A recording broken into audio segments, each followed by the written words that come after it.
Good afternoon. I'm David Ferriero, the Archivist of the United States, and it's a pleasure to welcome you to the National Archives, whether you're here in person in the McGowan Theater or joining us by YouTube, and a special welcome to our C-SPAN audience.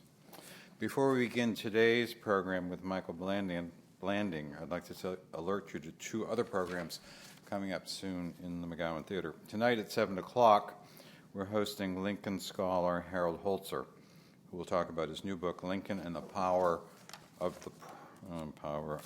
the Press, The War for Public Opinion.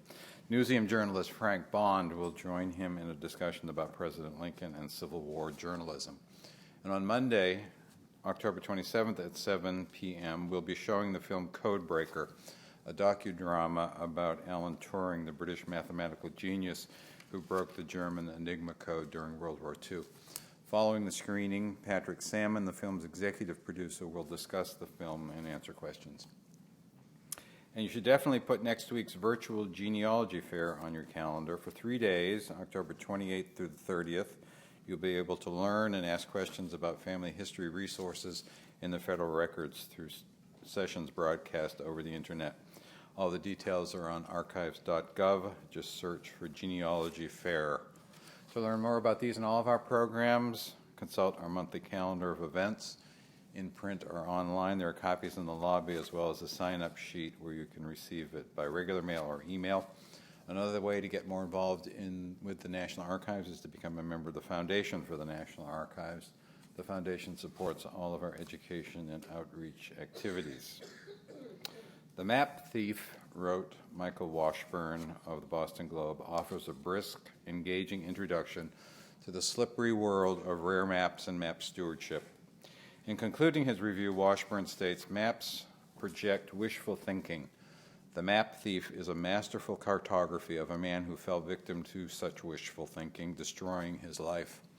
As a rival dealer said about Smiley, you're talking about a person who defiled the institutions that defined his existence. Smiley is E. Forbes Smiley III, who stole an unknown number of maps from prominent research institutions for years before he was caught."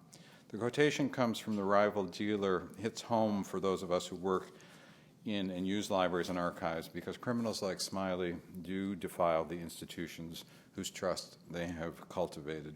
They've betrayed that trust, damaged our shared cultural heritage, and caused irreparable losses to future scholarship. I have a particular interest in Forbes Smiley's story because he stole more than 70 maps from the New York Public Library over many years, the last five of which I was the director of libraries there. He was a long-standing trusted friend there, as he was at the other institutions he victimized, such as Harvard, the Boston Public Library, and Yale. While Smiley only admitted to stealing 97 maps, we estimate the loss at more than double that figure. Here at the National Archives, we have not been immune to this type of theft. Just 2 years ago, Barry Landau was sent to prison for robbing cultural institutions of thousands of documents, including speeches from the Franklin Roosevelt Presidential Library. We take our responsibility as the nation's record keeper very seriously. We take precautions to prevent theft, but we also rely on the alert eyes and ears of our researchers, as well as our staff, to protect the records. Our archival recovery team, operating under the Office of Inspector General here, tracks down missing items and asks citizens to report if they have seen lost or stolen items. Now let's turn to Michael Blanding for the story of E. Forbes Smiley and his descent from noted dealer to notorious map thief. Michael Blanding is the author of The Coke Machine, The Dirty Truth Behind the World's Favorite Soft Drink, and a journalist with more than 15 years of experience. Previously a staff writer and editor at Boston Magazine, Blanding has since freelanced for publications including The Nation, The New Republic, Consumer's Digest, and the Boston Globe magazine, where he has focused on investigative stories involving intensive research and interviews. He's been named a senior fellow at the Schuster Institute for Investigative Journalism at Brandeis University and a network fellow at the Edmund J. Safra Center for Ethics at Harvard University. An amateur map lover, Blanding has a collection of international subway maps and bought his first antiquarian map while reporting this book. Ladies and gentlemen, please welcome Michael Blanding.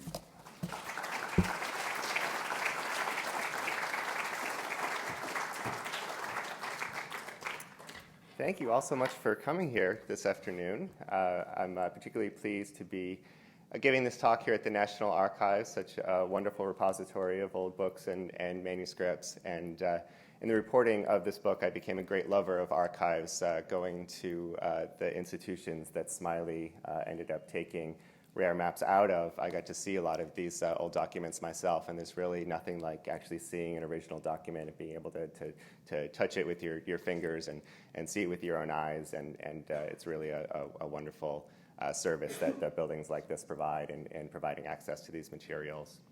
So I'm just going to dive right in here with a reading from the beginning of my book. I start with the first sentence from the first chapter, so there's nothing you need to know going in. And then I'm going to talk a little bit about the strange character of Forbes Smiley, who I got to know very well over the past 3 years, and then show you some images of some of the maps that he stole, particularly focusing on the Virginia and Washington, D.C. area. So let me dive right in here. This is the beginning of my book, The Map Thief. E. Forbes Smiley III couldn't stop coughing. No matter how much he tried to suppress it, the tickle in the back of his throat kept breaking out into a hacking cough, drawing glances from the patrons sitting around him. The glass fishbowl of a reading room at the Beinecke Rare Book and Manuscript Library at Yale University was quiet, except for the low hum of the air conditioning and the clicking of fingers on keyboards, making Smiley painfully aware of the noise he was making. At one point, he pulled a handkerchief out of his pocket to muffle the sound, and as he did, an X-Acto knife blade wrapped inside fell softly onto the carpeted floor. He folded the cloth and put it back in his pocket, oblivious to what had just happened. Smiley was in the Beinecke this morning to study some rare atlases in preparation for the London Map Fair, an annual gathering of hundreds of map collectors who came to the British capital to buy, sell, and trade antiquarian maps. When people thought of Forbes Smiley, as he was universally known by friends, dealers, librarians, and clients, a few words inevitably sprang to mind: gregarious, jolly, larger than life.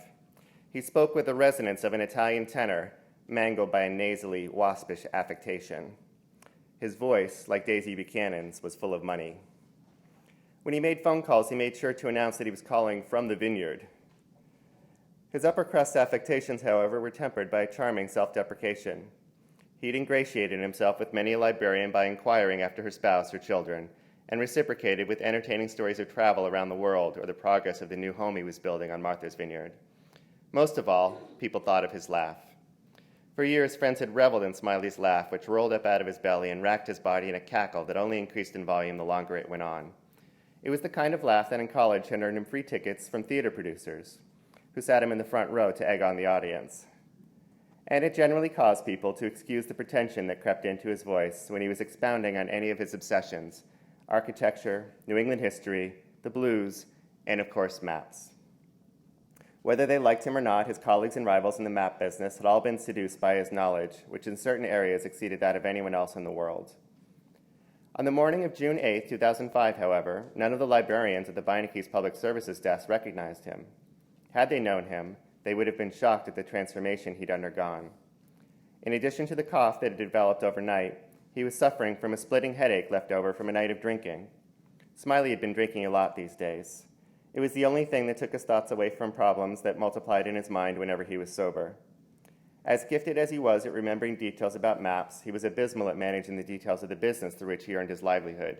No matter how entertaining his stories, the truth was that he was overextended and hemorrhaging money. As studious as he looked, he was feeling a fresh sense of desperation by the time he left to get lunch around 11. Sitting in a coffee shop around the corner, he turned his options over in his mind. He could take the train to New York today and fly to London a day early in hopes of putting together a deal before the map fair began. Or he could abandon the whole plan and head back to the vineyard, saving the expense and hoping to find another way out of his financial mess. While he sat pondering his predicament without reaching a conclusion, the situation in the reading room had changed radically in his absence. Smiley may have missed the X-Acto knife blade that fell from his pocket, but a librarian named Naomi Sato had not. The Beinecke's librarians make regular sweeps of the room to ensure materials are handled properly and to subtly alert patrons they are being watched. As Sato had entered to make her check, she immediately spied the blade on the floor. Few objects could be more disturbing to someone who works in a building full of rare books than a tool that can separate the pages of a book from its binding. Saito picked up the blade and a tissue and walked back out of the room. So that just gives you a little bit of a flavor for how I start the book, and also a flavor for this character of Forbes Smiley, who, as I say, I got to know very well in all of his contradictions. Even though that's the beginning of my book, it was the end of the story for Forbes Smiley. That day, as the librarians found the X-Acto knife blade, they began Googling the patrons and the names of the patrons in the library, and discovered that Forbes Smiley was a dealer in rare maps. And this, of course, made them even more nervous. And so they called the Yale Police Department. And as Smiley left the library, a plainclothes police officer was following close behind. And this is a map that I made for the book. I say that I made it. I actually thought that originally I was going to make my own maps for the book. I thought if I was going to write a book about maps, I should have some of my own maps in it.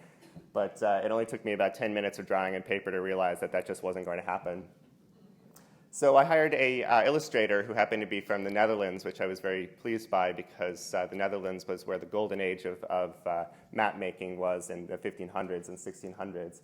But this is a map that he drew of the Yale University campus, and you can see right up here at the top is the Beinecke Library, and Smiley walked down the street past the Sterling Memorial Library, past the iconic Harkness Tower, all the way to the Yale British Arts Center. And it was there that the police officer introduced himself and said he was with the library, and asked if Smiley had perchance inadvertently taken anything with him. And Smiley, even though he was under no obligation to cooperate, he decided that he would go back with this officer to the Beinecke, and they began looking through his things. And first they looked through his briefcase, and they found a number of rare maps there, but Smiley said that he had brought those with him, and they found no evidence to show that wasn't true. And then as he was standing there, they noticed him sort of fidgeting with his blazer pocket and something in his blazer, and they asked him to take it out. And when they did, he took out this. This is a map of New England by John Smith. It was originally done in 1616, and this is actually Yale's copy that was done in 1631. And I just want to pause for a moment and tell you a little bit about this map and explain what makes it so important and what makes it so valuable. So we all know of John Smith from the Virginia colony down the street from here, and his role in founding that and starting in 1607. But he had sort of a second chapter in his life after he was sort of drummed out of Virginia for reasons that I won't go into. He started exploring this area that was then just known as North Virginia, with the idea of founding a new colony there. And he thought that it needed a snappier name, so he came up with the name New England. And John Smith was actually the person who coined that term as a way to claim this territory for his home country and sort of tell the other countries, you know, this is English territory. And he also wanted to claim this territory for himself and make sure that he got credit for discovering it and that he was going to be involved in its colonization. And so he put an enormous portrait of himself up here in the corner. And he was so vain that he actually updated the portrait over the years on different versions of the map. So this is a later version of the map, and you can see his beard is much bushier than earlier versions, and his jacket is much more elaborately decorated. The other interesting thing about this map is that you probably can't see it from there, but all up and down the coastline here are names of English towns and cities. London is there, and Cambridge and Oxford and other places. And of course, in 1616, before the Pilgrims landed in New England, none of those cities or towns existed. And the reason that they're there on the map is because after he made the map, he brought it to England, and he presented it to Prince Charles at the time and asked him to change the names of all of the Native American settlements to English towns and cities. And so it was this sort of breathtaking act of virtual colonization that occurred before a single English settler had actually set foot in the territory. And it did succeed in claiming the territory for England. And interestingly, most of the towns and cities on the map have since disappeared, or at least they're not in the places that he put them. but one of them has remained. Right down here in the corner, you can see where he wrote Plymouth. And that was actually where the Pilgrims, when they sailed from Plymouth with a copy of Smith's map in hand on the Mayflower, they steered to that location and they founded their colony there and took the name for the Plymouth colony. So this is a really important map. It's a really seminal document in the founding and exploration of North America. And it's also a quite rare map. So even though it's not a one-of-a-kind, there's only a few dozen copies of this map that exist in various institutions throughout the country and the world. And because of that, it's a very valuable map. So at auction, this map could go easily for $50,000 to a map collector. And so when Smiley was found with this map that was both rare and valuable, one of the librarians at the time noticed the handwriting at the bottom of the map and recognized it as belonging to a patron of Yale who had donated a lot of rare books and maps to the library. And so she immediately cried out, "That's our map." And they put handcuffs on Smiley and led him away to spend the night in jail. So the FBI was called in to investigate this case. And immediately they realized that they had a problem. So as I mentioned, there may have been only a few dozen copies of this map, but it's not so rare that there's only one copy. It's not like a work of art in a museum, for example, where there's only one copy of it, and if it's missing from the wall, then everyone knows that it was stolen. An FBI agent came in and said, I understand that Smiley had a copy of this map, that you are missing a copy of this map, but how do I know that the copy that you're missing is the copy that Smiley took? And they actually got lucky very early on in the case with another map that Smiley had on him that day. And it's this one. This is a map by Gerard de Jode, and he was one of those Dutch map makers that I was talking about from the 1500s. And this is the world map from his atlas, which is even more rare than the Smith map. It was only produced in the first edition of his atlas, which never sold very well in the first place, and very few copies of this map survive. It's probably worth about $150,000 at least at auction. And so it wasn't what was on the front of this map that interested investigators, though. It was what was on the back of this map. So you can see that on the back of the map there were these four little wormholes that had been made by these parasitic pests probably hundreds of years ago as it was sitting on the dusty shelf of a library. And the four holes on the map lined up exactly with four holes in the atlas that was in Yale's collection that Smiley was looking at that day. And so this was as good as a fingerprint to investigators. It was sort of this cartographic CSI that they were able to really catch him red-handed and say, yes, he took this map, and yes, it came from this volume belonging to Yale. And because it was an object worth over $100,000, they could charge him with a federal crime of theft of an object of cultural heritage, which carries a hefty federal sentence. And so the FBI agent, now that they knew that Smiley had stolen at least two maps and probably more, the FBI agent began to further investigate the case. And even though he knew nothing about rare maps when he started working on the case, he did know a lot about thieves. And he knew that when a thief is caught red-handed, it's usually not the first time that they've committed a theft. And so he began calling around and sending emails out to other rare book and manuscript libraries around the country. And he asked them two questions. Has Forbes Smiley been in your collection lately? And are you missing any rare maps? And 6 institutions answered yes to both of those questions. At Yale University, both the Sterling and the Beinecke were missing maps. The Boston Public Library, the New York Public Library, which was missing maps from 2 divisions, the Map Division and the Rare Books Division, the Houghton Library at Harvard, the British Library in London, and the Newberry Library in Chicago. And so now it became this sort of treasure hunt where the investigators had to determine what maps were missing from the libraries, what books Smiley looked at, which maps he may have taken, and where those maps may have ended up.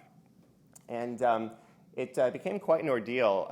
The libraries had to go back in many cases through hundreds of call slips dating back several years to find which items Smiley had looked at, and then compare them to their catalogs for those items And oftentimes, as you can imagine, with these rare books that are acquired, over 100 years ago, they were not very accurately cataloged in terms of what maps they contain. And so some of them might just say map or maps. Some of them may list some maps but not others. Some of them may have said they had a map, but been missing it long before Smiley got there. So it was really this difficult enterprise that they had to go in to figure out the extent of his crimes. Lucky for them, he did come forward when he heard that there were federal charges pending against him. Smiley did come forward, and he offered to cooperate. As David said, he eventually admitted stealing 97 maps, but the libraries to this day accuse him of stealing more than he admitted, and I'll get to that in a moment and show you some examples of that. The maps that he stole were worth over $3 million in total, so they were the creme de la creme of antique maps, the most expensive, most valuable maps that he stole. And so all this happened in 2005, 2006, and this was all had been reported in the newspapers. It was all pretty well known by the time that I started on this trail in 2011. I remember reading about this case in the New Yorker and other places when it happened. I've always been a map lover myself, and I was always very intrigued by these rare objects and the fact that people were willing to pay thousands and tens of thousands of dollars for them. It made me curious to know more about why that was the case. But I also wanted to know more about Smiley, and he had never talked to the press before. He'd never given an interview. He'd never explained why he started taking these maps, especially given the fact that he was himself a rare map dealer and by all accounts loved these maps and celebrated them. What was it that caused him to go to the dark side, as it were, and start actually taking these maps out of libraries? And so that is the task that I set for myself. Originally I was going to write an article for Boston Magazine and kind of update the case and kind of tell it start to finish. And through a friend of Smiley's, he actually agreed to talk to me. And I sat across a picnic table on Martha's Vineyard for 4 hours when he told me his story. And by the end of that 4 hours, I was just completely convinced that this was not a magazine article, that this was a book, that he was just such a complex character, and this world of map dealers and map collectors was so interesting. And finally, the stories of the map makers themselves many times were just as interesting as Smiley's story, if not more so.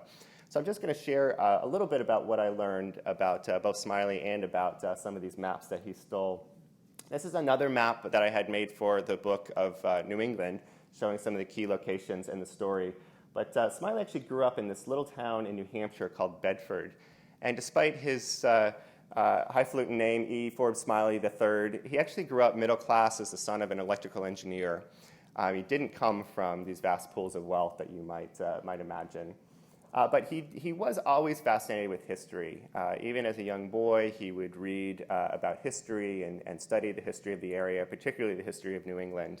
And he went to college in Hampshire College in Amherst, Massachusetts, and he made history a specialty, history and religion, and he was known for all sorts of eccentric things like reciting the Iliad in the middle of campus, or taking a walk and telling his friends about every church steeple that they passed and the history of the architecture of that church.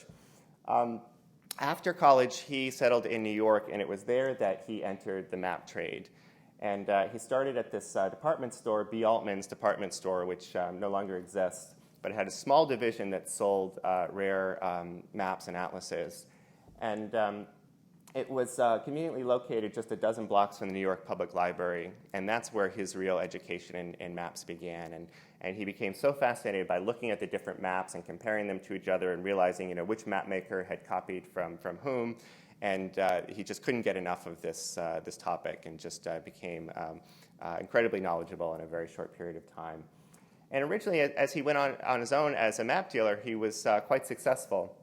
The late 1980s was a very good time to become a map dealer, because the prices of maps were suddenly just increasing exponentially. And people, even wealthy people, were no longer able to afford a lot of fine art. The prices for that had just become unattainable. So maps became a new way of collecting for folks who were wealthy but not billionaires. People, doctors, lawyers, Wall Street executives. who would buy these rare maps, put them on their walls, and have, if not a one-of-a-kind item, a very rare item that was beautiful to look at and also had this historical story behind it. And so they became very popular, and maps that went for a couple of $1,000s went for tens of thousands of dollars, and eventually approaching hundreds of thousands of dollars.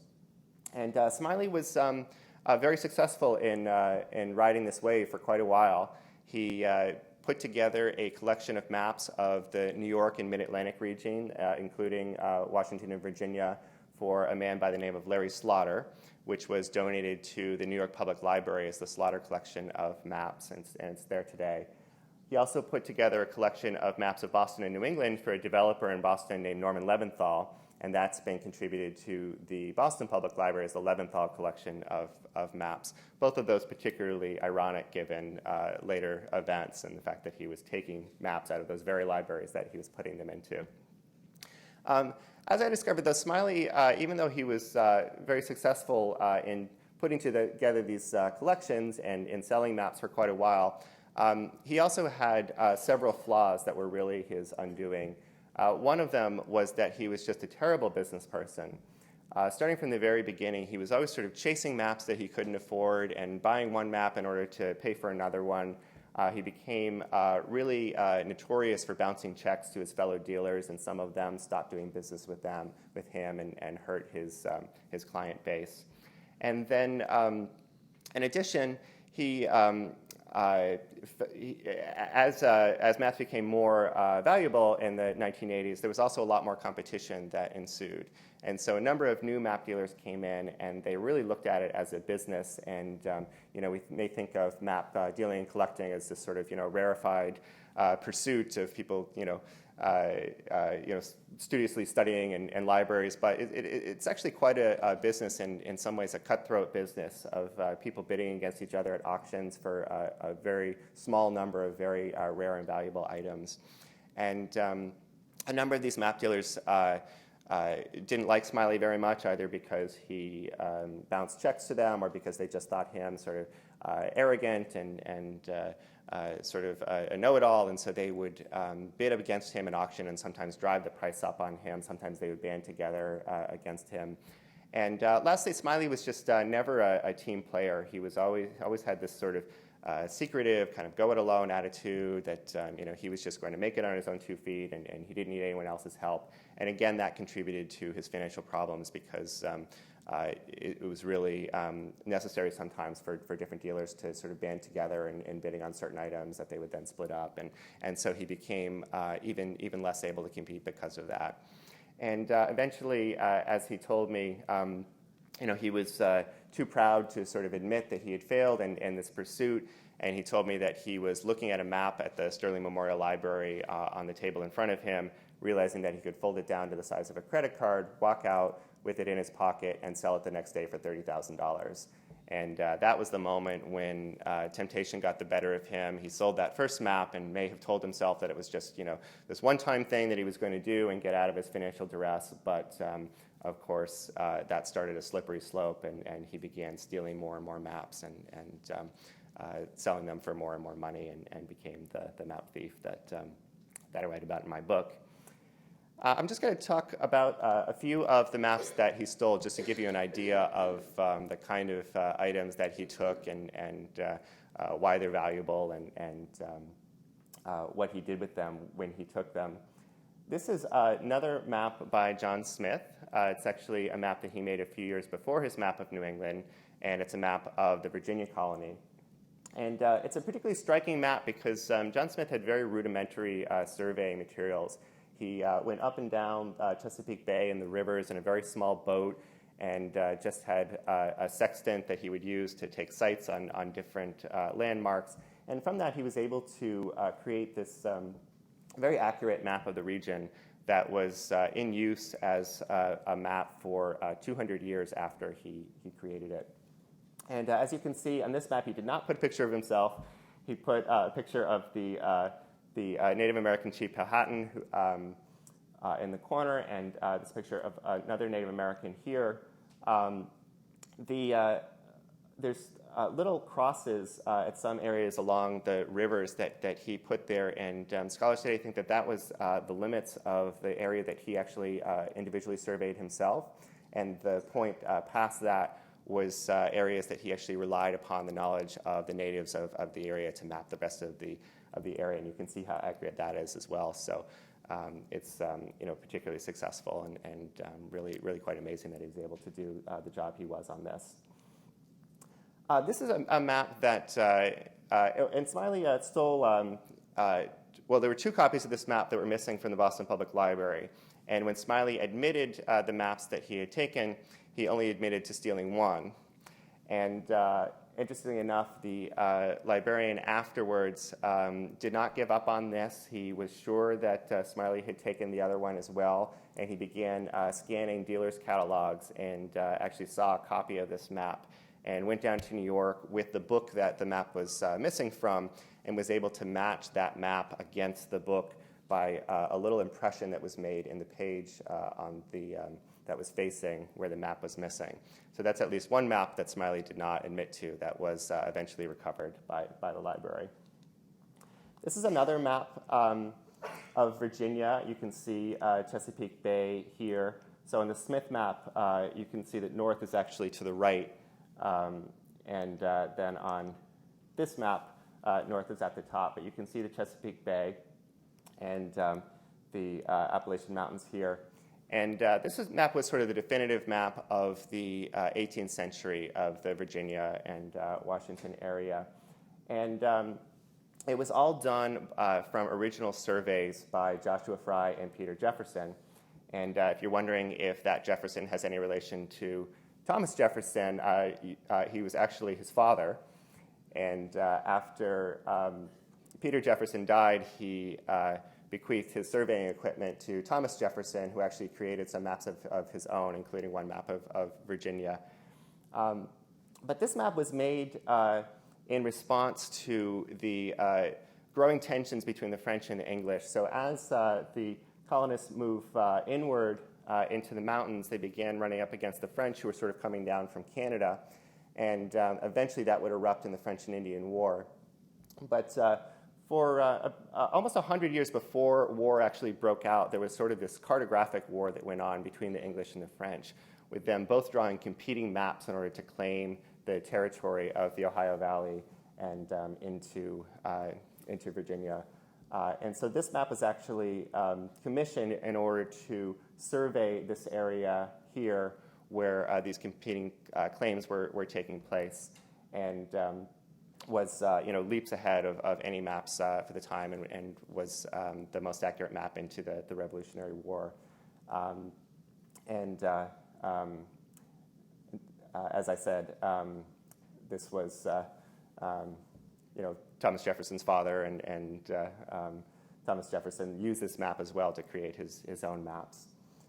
This map was taken from the Boston Public Library. It was part of a atlas of maps of the United States that was made in 1775, right around the time of the American Revolution, and this is one that Smiley took out of that atlas. I just wanted to show you a few maps of Washington, D.C. as well, since that's where we are today.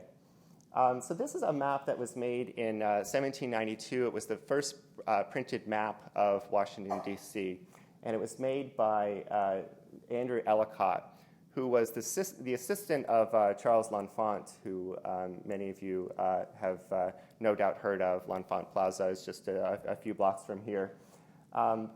L'Enfant was the one who designed Washington, D.C., and designed it on a model of Paris and these sort of grand boulevards that would go through the center of the city. And unfortunately, he put one of those boulevards through one of the property of one of the main landowners at the time, and he wasn't all that thrilled about it, and complained to Washington and Jefferson, who were in charge of plans for the Capitol, and L'Enfant was dismissed. And so it fell to Ellicott to continue his plans and actually put them into practice. And he finished the surveying and produced a series of maps of Washington, D.C. And the first published map was done in June of 1792 but there were two sort of pirated versions that appeared in magazines before the official map was ever printed. And this map that you're looking at was actually in a magazine that was printed in Boston. And it's incredibly rare. The other map was in a magazine in Philadelphia. That one's more common. The Boston map is incredibly rare. And after Smiley's thefts were discovered, both Harvard and the Boston Public Library were both missing their copy of the Ellicott map from the edition of that magazine. And of course, Smiley only admitted stealing one copy of this map. And so after the maps were recovered, a number of the libraries all went down to New Haven and to look at the maps and determine whose was whose. So they had a little bit of a fight over some of these maps, and being librarians, it was of course a quiet fight, but there was a lot of maps that changed hands and that went to different institutions who were able to prove through different marks in the map or different impressions or things whose was whose. And this actually was proven to be Harvard's copy of this map. So the Boston Public Library is still missing their edition. This is the last map I want to show you. This is also by Ellicott, and it was also of Washington, D.C. But as you can see, it's a very different looking map. And it was meant to be displayed in this diamond shaped like this. And as you can see, it's all of the topography of Washington, D.C. sort of stripped of the landmarks and the street names. And this one is also quite rare. And after Smiley's thefts were revealed, Yale University, the Sterling Library there, realized that they were missing their copy. And Smiley actually listed a copy of this map on his website, and in that listing mentioned that he knew of no versions of this map that had come up at auction since 1991, when he had actually helped purchase it for the Slaughter Collection, which ended up at New York Public Library. But as I said, Yale was missing their copy of this map, and right around the time it was on Smiley's website, the map also appeared in the catalog of a dealer that Smiley was known to do business with. But Smiley never admitted stealing this one, and Yale didn't have any kind of defining marks that would show that this is actually their map. They didn't have a digital image of it. They didn't have any other kinds of evidence. And so because of that, the FBI decided that it wasn't a map that Smiley had stolen, and it was never returned and never recovered back to Yale. So I just wanted to close with a few words about what Smiley did with the money that he gained from stealing these maps, because in some ways I find this to be one of the more compelling aspects of the story, and one of the things that really convinced me that there was a book here. This is a map of a small town up in Maine called Sebec. And it is a little flea bite of a town. You can barely even find it on a map in far northern Maine. And Smiley purchased a farmhouse here in the late 1980s, right up here. And given his love of history, and particularly his love of New England, he restored this farmhouse lovingly to his image of the perfect, ideal New England farmhouse. But he didn't stop there. He decided that he was going to restore the rest of the town as well. And he began buying up property, including the post office and a restaurant, a general store. He renovated this children's park with this gazebo. And about half the people in town looked at him as this Robin Hood figure come in to save their economic prospects.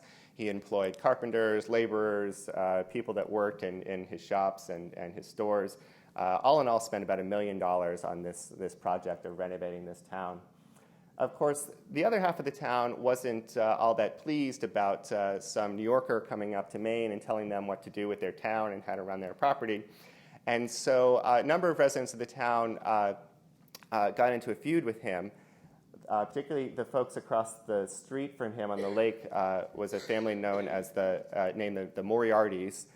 And they decided they had a different version of the town that they would like to see, and it involved an ice cream shop and a speedboat marina and sort of this pleasure boating center. And the two of them really came at odds and started this feud that really divided the whole town in half. so that half of the people would eat at Smiley's restaurant and mail letters from his post office. The other half would go to the town next door and send their letters there and eat at the restaurant in that town. And it eventually grew into this legal battle that ended up costing Smiley even more money in legal bills on top of the money he was already spending on this renovation project and all the people he was employing and the debts that he had had in the first place. And it caused him to rapidly increase the pace of his stealing in the last 6 months and target new areas, including the Beinecke Library, where he was eventually caught. So that gives you just a little bit of sense of who this character was and the interesting contradictions involved in his tale. As I mentioned, he did steal upwards of 100 maps that we know of. As David said, the libraries accused him of stealing at least 150 more. He did spend 3 years in prison, which a lot of the libraries wish that he had spent more of a jail term, but he was given time off for the cooperation that he provided to the FBI. He currently lives on Martha's Vineyard, where last I knew he was working as a landscaper for $12 an hour. He has nothing to do with rare maps anymore, but in prison he did pick up a new hobby of watercolor painting. And this is a picture of a watercolor that was on display at an art show at Martha's Vineyard that I attended. And just goes to show you how talented a person he is, that just in a few short years was able to produce a watercolor of this caliber. But as you can see on the label, there's one change since his map dealing days. He no longer goes by the name E. Forbes Smiley III. Now he goes by Edward and sometimes even Ed. So thank you all so much for coming, and I really hope you enjoyed the talk, and I'm happy to answer any questions. There's some microphones here in the aisles. If you have a question, please come up to the mic.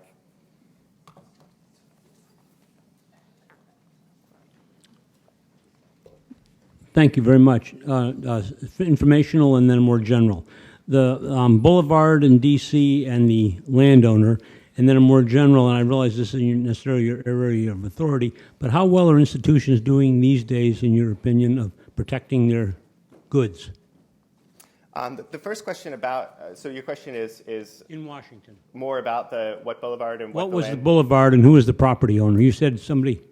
That I can't tell you. I once knew that during my research, but there's so many maps and so many details that some of them have escaped me. Comment on how institutions, in your opinion, are doing these days in terms of protecting their materials.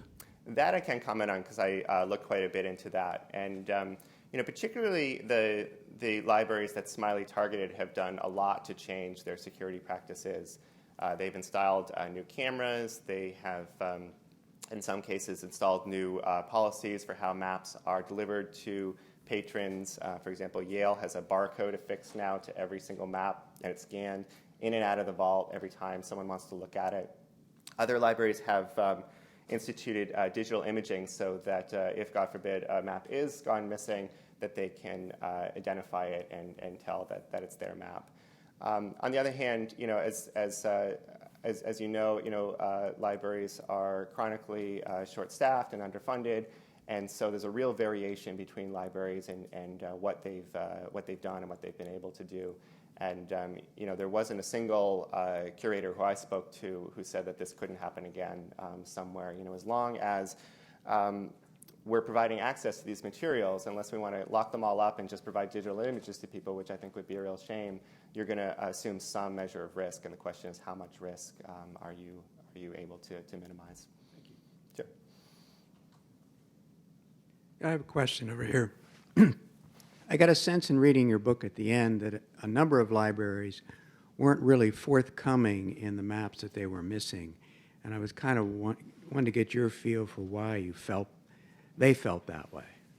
Yeah, there's a real variety of the amount of transparency that libraries were able to show, and in some cases that's understandable. You can imagine that if you are looking for donations of material from people, you don't want to be necessarily advertising the fact that you have had items stolen from your institution. Unfortunately, that also plays into some of these thefts by Smiley and other people, and allows them to continue because of the fact that these thefts aren't widely disseminated. It sometimes can allow them to go on a lot longer than they otherwise would have. So there's a real tension that exists there, and to their credit, I think libraries have gotten better about that and have become more transparent since the Smiley affair. I was impressed in my research at just how transparent the libraries were with me, and many of them just opened up all of their files and really were incredibly open in the information they gave me. But there still is that secrecy that exists in terms of these thefts that can help aid and abet the thieves. I think there must be a commonality between the market for these maps and old books or antiquities, in that there's almost a black market that people ignore from where those maps come from. How it would be possible for people to buy these things when they've come from Yale or whatever. And I'm just wondering if you could talk a little bit more about that black market and how things can be sold so easily when they're so, while they're have been stolen. Is there nothing, do you not have to say what the precedent is and where they got them? Obviously, the answer is no.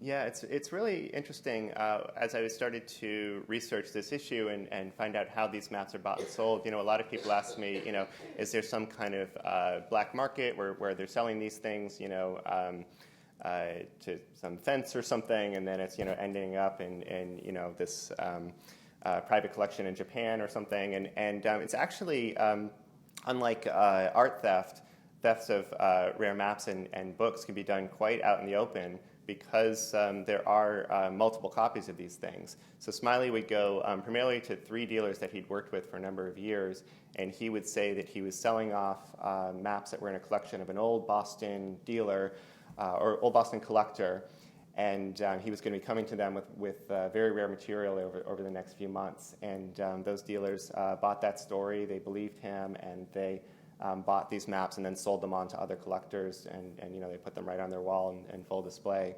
And there's definitely some criticism of whether those dealers should have asked more questions and whether they should have accepted Smiley's story at face value. At the same time, it's very difficult in some cases to actually prove the provenance of these maps. Once you go back a couple of decades, it can be sometimes hard, even if you know that it was sold at auction, in the 1990s, then you've got to ask sort of when was it sold before that, and going back, more than 2 or 3 steps is often very hard. And so I think there has been a lot more effort on the part of dealers to look at provenance and not just to take the seller's word at face value, but I think that is one of the issues inherent in the field that, There again, doesn't sort of seem aids to and be abets the any thieves. no shame either. It's the wanting to acquire it overcomes the possibility that perhaps it was taken from Yale Library. It just astounds me, but I mean, I that's certainly think yeah. that's the case in some cases, that there's sort of this willful ignorance that appears where you don't ask too many questions because you don't want to know the answers to them. But I don't think that represents everybody in the field, but certainly some of that does go on. Thank you very much. Sure. I just wanted to answer the question that the gentleman raised a few minutes ago about the location of that. Oh, nice. The mansion that got torn down was owned by one of the 3 commissioners, the original commissioners, Daniel Carroll, the brother and other relations of the Charles Carroll of Carrollton and so forth. Big landowner. And the mansion was located at the intersection of what is now New Jersey Avenue and Independence Avenue, basically in the front yard of the Capitol building. And L'Enfant knew where the land, what land was his to play with and what land was still private land. He knew that was his land. Carroll ignored him. So he, just to prove his point, L'Enfant went in the dead of night with his workmen and tore that building down just to prove that it was his. And that's what helped to contribute to his dismissal. So wonderful. Thank you so much for telling that story. And just goes to show you, the story behind some of these maps that, politics was alive and well in D.C. even before the city of D.C. was actually created here. Over here. I'm wondering how much his watercolors sell for, and is there possibly a future for him in that field? I don't know. That art show was part of a grant that the Island Cultural Commission gave money to different artists to display their work. I think maybe he made like $2,000 or something. But certainly, I don't know if it has occurred to him that he could sell E. Forbes Smiley originals and profit just from the name alone. But to my knowledge, he hasn't gone and actually sold any of his work. Hi. First, thanks for an engaging talk. Just two quick questions. If there were a movie on the Edward Smiley story, who do you see playing Mr. Smiley, since you know him that well? And secondly, with the Archivist of the United States sitting right in front of you, if you could procure any map in any way without punishment in the world, what would that be? Got to be careful what I say here. The Archivist is right there. In terms of the movie, I sort of see William H. Macy as the Forbes Smiley character. That's the one that immediately springs to mind, with maybe Brad Pitt as the crusading investigative reporter, telling his story. And Casting is being done as you speak. In terms of the map that I would take if I could. It would probably be a map from Yale that I uncovered during my research. It was by this gentleman by the name of John Seller, and there's only 3 copies in the world, and it was a very early map of New England, and it shows the area of New England around the time of King Philip's War. And so it's this really interesting map where there's all these pictures of colonists and Native Americans fighting each other, and it's this real kind of like glimpse in time to this area. And of course, being from New England, it's really particularly interesting to me. And the interesting thing about that map is that it's actually been stolen twice from Yale. That it was stolen back in the 70s, and was by another map thief who sold it, and it was recovered. And then Smiley came in and stole it again, and actually put a copy on his website. He actually colored the map, which was just particularly devastating given the fact there's only 3 of these things. He actually colored it, and he put it on his website, and in his description of the map said that there was a version at Yale that was uncolored, but that this was a different version, which was just really, the height of hubris that he would do such a thing. But the map itself is just really, really beautiful. I'd love to have it on my wall. Thank you. Great. Well, thank you all so much. If there's no more questions, really appreciate you coming, and I'm happy to sign any books that people may have.